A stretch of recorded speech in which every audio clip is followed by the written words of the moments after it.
안녕하세요. 연세대학교 HCI랩 그리고 주식회사 하이의 김진우 대표입니다. 오늘은 벌써 수업을 갖다 시작한 지 16주가 되었습니다. 그래서 오늘 16주에는 우리 HCI 3.0과 사회적 가치라는 측면에 대해서 한번 이야기를 갖다 나누도록 하겠습니다. 저희가 HCI 2.0까지는 HCI의 기본적인 포커스는 개인 사용자 또는 어떤 사회에 참여하고 있는 집단들의 사용자를 갖다 대상으로 해서 주로 작업을 갖다 해왔었죠. 근데 이제 HCI 3.0으로 넘어오면서 한 명의 개인이 아니라 그 전체 사회적인 가치라고 하는 것이 굉장히 중요해졌습니다.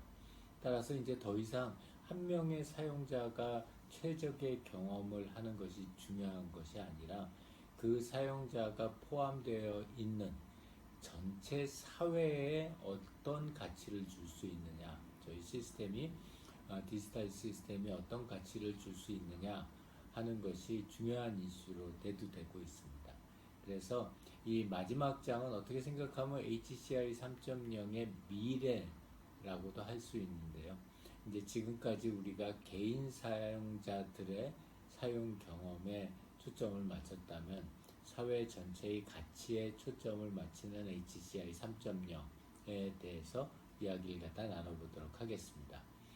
이 디지털 시스템의 사회적 가치라고 하는 거는 기업의 사회적 가치의 그 흐름하고 매우 유사한 흐름을 보이고 있어요. 그래서 기업의 사회적 가치, 이게 이제 시스템이 아니라 어떤 해당 기업의 사회적 가치는 CSR, 그 기업의 사회적 책임이라고 해서 이거는 어떤 소셜한 리스폰서빌리티를 강조하는, 그러니까 이거는 기업이 영리를 추구하는 것 이외에 최소한 사회에 이런 가치를 갖다 이런 책임이 져야 되지 않겠느냐 라는 책임을 좀 강조한 그런 컨셉이었다가 이제 그 다음에는 이 공유 가치 창출 CSV에 대한 이야기들을 갖다 했죠. 그러니까 막 무조건 일방적으로 퍼주는 것만 가지고서는 이런 기업이 어떤 사회적 가치를 갖다 높이기 어렵다. 그래서 기업이 이런 공유된 가치를 새로 만들어내는 작업을 갖다가 해야지, 그래야지 이걸 통해서 우리가 이 그 시스템이 기업이 가지고 있는 가치를 갖다가 나타낼 수 있다라고 얘기를 했고요. 이제 더 나아가서는 ESG, 아마 여러분 많이 들어보셨습니다. 환경, 사회, 지배구조라고 하는 것을 강조하면서 이 ESG 같은 경우에는 단순히 하면 좋다가 아니라 이러한 사회적 가치를 갖다 제공하지 못하는 기업은 투자를 못 받는다 라는 데까지 굉장히 강력한 조항이 됐던 겁니다. 특히 저희가 여기서 초점을 맞추고 있는 헬스케어라든지 의료 서비스 같은 경우에는 당연히 공익적인 목적이 다른 시스템들보다 훨씬 더 강력하고요. 그러다 보니까 이런 사회적 가치를 추구하는 기업들 또는 시스템이 준수해야 될 가이드라인 ISO 2600, 26000 같은 것들을 갖다 표준으로 활용해서 이런 가치를 어떻게 높일 것이냐, 사회적 가치를 어떻게 높일 것이냐에 대한 이야기들을 갖다 나누고 있습니다. 그래서 HCI적인 입장에서 봤었을 때 이런 사회적 책임을 높이기 위한 시스템은 어떤 특성을 가지고 있어야 될까라고 했었을 때 이걸 갖다 IS 26000에서 이야기하고 있는 사회적 책임과 관련돼서는 기본적으로 세 가지 원칙을 제시하고 있습니다. 그거는 책무성, 투명성, 그리고 윤리성이고요. 이 각각의 세 가지 밑에 세부적으로 호혜성, 준법성, 그리고 규범성이라고 하는 세부적인 항목들이 다시 달아옵니다. 그래서 각각에 대한 내용들 갖다 살펴보도록 하겠습니다. 일단 먼저 책무성이라고 하는 거는 아까 ESG하고 같은 맥락을 하는 것으로서요. 기업이 사회, 경제, 환경에 미치는 영향에 대한 책임을 지는 정도라고 시스템이라고 합니다.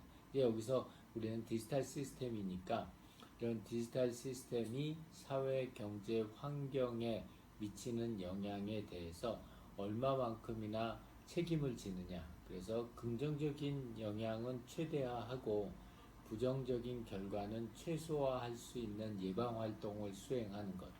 그런 것들을 갖다가 우리가 책무성으로 이야기하고 있고요. 따라서 우리 HCI적인 측면에서 보면은 디지털 시스템의 책무성이라고 하는 거는 예를 들어서 디지털 헬스 분야에서 본다면은 그런 우리의 시스템이 어떤 사회 전체의 사회라든지 경제라든지 또는 환경에 영향을 미치는 것을 책임을 지는 정도라고 볼 수가 있습니다. 그래서 예를 들자면은 이거는 저희 알츠가드 서비스의 사용 사례인데요.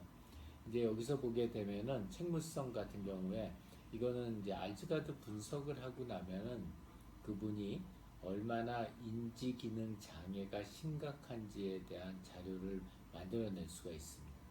그런데 이제 그걸 갖다가 바로 당신 치매입니다 이러면은 그렇게 됐었을 때 발생할 수 있는 사회적 책임이 굉장히 크죠. 어르신이 일단 치매다 이렇게 선고를 받으시면은 그 완전히 패닉이 되시고 주변의 식구들도 굉장히 어려워하는 그런 상태가 됩니다.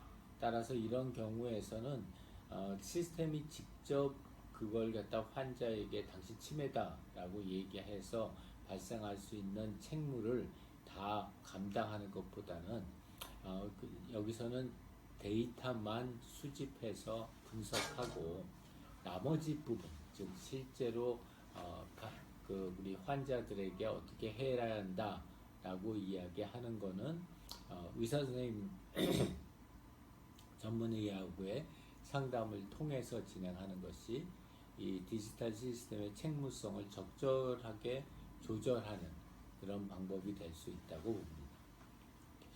두 번째, 투명성이라고 하는 것은 기업의 입장에서 본다면 어떤 조직의 활동과 결정이 사회와 환경에 미치는 영향을 공개하는 정도입니다. 그래서 우리 기업은 사회와 환경에 이런 영향을 미치고 있다라는 걸 투명하게 사람들에게 보여줌으로써 우리 시스템이 가지고 있는 사회적 가치를 명확하게 드러낸다라고 할 수 있고요. 특히 이제 디지털 헬스 시스템 같은 경우에는 우리가 인허가를 갖다 받기 위해서 한국 식약청이나 미국 USFDA의 임상 시험을 허가를 받거나 또는 그 결과를 보고해서 판매 허가를 갖다 받을 때 여러 가지 수반되는 문서들을 그냥 FDA나 또는 관계 당국에만 제공하는 게 아니라 모든 사람들이 원하면 다 볼 수 있게 그 자료들을 갖다가 투명하게 공개해서 이런 시스템이 가지고 있는 사회적 가치를 높이는 그런 작업들을 하고 있습니다. 그래서 그런 의미에서는 디지털 헬스 분야에서는 개발 및 인허가하고 관련된 정보들을 익스플리시트하게 공개하는 것을 그 목표로 하고 있습니다. 투명성의 예로 보게 된다면은 이 예는 슬리피오라고 하는 불면증 치료 보조 도구인데요. 이 회사에서는 이 불면증 치료족을 갖다가 만들면서 어떤 사람들을 대상으로 해서 임상 시험을 했고 그 결과 이 시스템을 어떻게 사용하는 게 좋고 어떤 점을 주의해야 하는지 하는 것들을 갖다가 자사의 웹사이트를 통해서 투명하게 공개를 하고 있는 중입니다. 세 번째, 사회적 가치의 기본 원칙으로 윤리성을 들 수 있습니다. 이게 기업의 측면에서는 조직이 원리와 규칙과 규범에 근거해서 활동하는 정도를 의미하고 이거는 사람과 동물에도 다 적용이 되는데요. 디지털 시스템에도 마찬가지로 적용이 됩니다. 이런 윤리성과 관련돼서 특히 디지털 헬스 분야에서 많이 언급되는 게 IRB라고 하는 건데요. 이거는 기관생명윤리위원회라는 겁니다.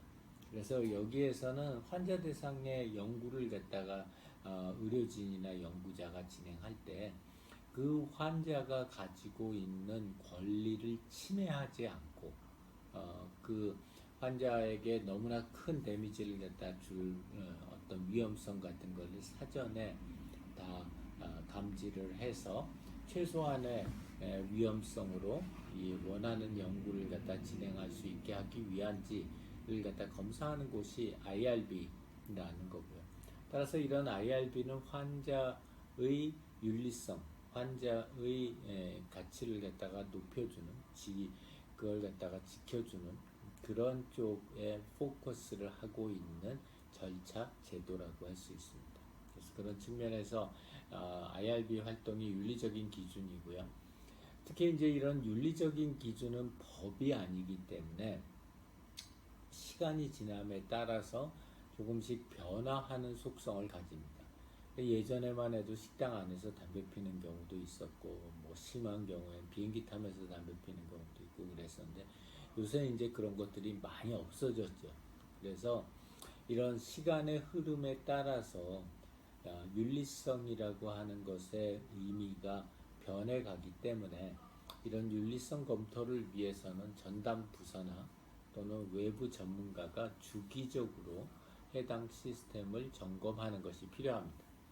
그 외에도 혹시 사용자 개인정보를 너무 과도하게 수집한다든지 또는 수집된 개인정보를 오남용을 한다든지 또는 여러분도 많이 경험해 보셨겠지만 어떤 마케팅 컨텐츠를 제공받는 것에 대해서 동의를 해야지 시스템을 사용할 수 있다든지 이러한 것들은 다 시스템의 윤리성 측면에서 크게 문제가 있는 그런 조치라고 할 수가 있습니다. 윤리성에서 추가적으로 더 세부적으로 고려해야 될 항목 중에 하나로 준법성을 줄 수 있습니다. 준법이라고 하는 것은 조직의 어떤 법치주의, 즉 법이나 사람이나 조직에 대한 권리를 제한하거나 의무를 부여할 수 있음을 수용하는 것, 즉 정해진 법을 잘 따른다는 거죠. 그래서 예를 들자면은 디지털 헬스 분야 같은 경우에는 의료기기 같은 경우에 의료기기 식약처 승인을 검증을 과정을 거쳐야지 우리가 이것이 어떠한 효과가 있다라고 하는 것을 갖다가 공식적으로 발표를 갖다가 할 수가 있고요. 또 이런 물론 웰니스 서비스는 굳이 그럴 필요가 없지만요. 그래서 준법성 같은 경우에는 특히 디지털 서비스에 적용되는 경우에 국가별로 법규가 틀리기 때문에 글로벌 서비스 같은 경우에는 각 국가별로 어떤 법규가 있는지를 갖다 살펴보는 게 필요합니다. 두 번째는 규범성이죠. 그래서 비록 법으로 이렇게 정해놓지는 않았지만 관습적으로 사람들이 일반적으로 따르는 그러한 것들을 갖다가 규범성이라고 합니다. 그래서 기본적인 관련 법규를 준수하는 건 당연한 일이고요. 관련 법규가 없다고 할지라도 해당되는 분야에서 국제적으로 통용되는 관습이나 제도와 같은 것들도 따라가야 된다. 그게 이제 규범성입니다. 밑에 있는 표에는 국제표준화기구에서 또는 국제전기기술위원회 IEC 같은 곳에서 어떤 규범을 갖다 따랐으면 좋겠다 하는 가이드라인들을 갖다 이렇게 정리를 갖다 해놓은 것들이 있습니다. 따라서 시스템을 갖다 개발할 때 이런 가이드라인에 맞춰서 우리가 만드는 시스템이 규범성을 가지고 있는지를 갖다 확인해 볼 필요가 있습니다. 또한 이 규범성이라고 하는 것은 국가나 문화권에 따라서 다르기 때문에 이런 규범과 또 법규와 충돌이 있을 수도 있어요. 다른 규범과 충돌이 있거나. 그래서 그런 경우를 갖다가 우리가 사전에 감지해서 이런 규범이나 법규의 충돌 시에는 법률이 당연히 우선이 되고요. 또 규범 같은 경우에도 해당되는 분야에 좀 더 강력하게 전달되는 규범들이 있기 때문에 어떤 규범을 갖다 원칙적으로 찾아야 할 것이냐 같은 것들을 갖다가 우리가 미리 정할 필요가 있습니다. 그 다음에 이게 디지털 시스템이기 때문에 사회적 가치를 실현할 때 추가적으로 주의해야 될 점을 갖다 본다면, 아까도 말씀드렸지만 시스템에 대한 정보들 갖다 가감 없이 투명하게 공개한다. 그리고 이 문화별 규범성이 다 다르기 때문에 해당되는 그 지역의 특성에 맞춰서 윤리적인 원칙을 지킬 수 있도록 의사결정을 내리는 것도 매우 중요합니다.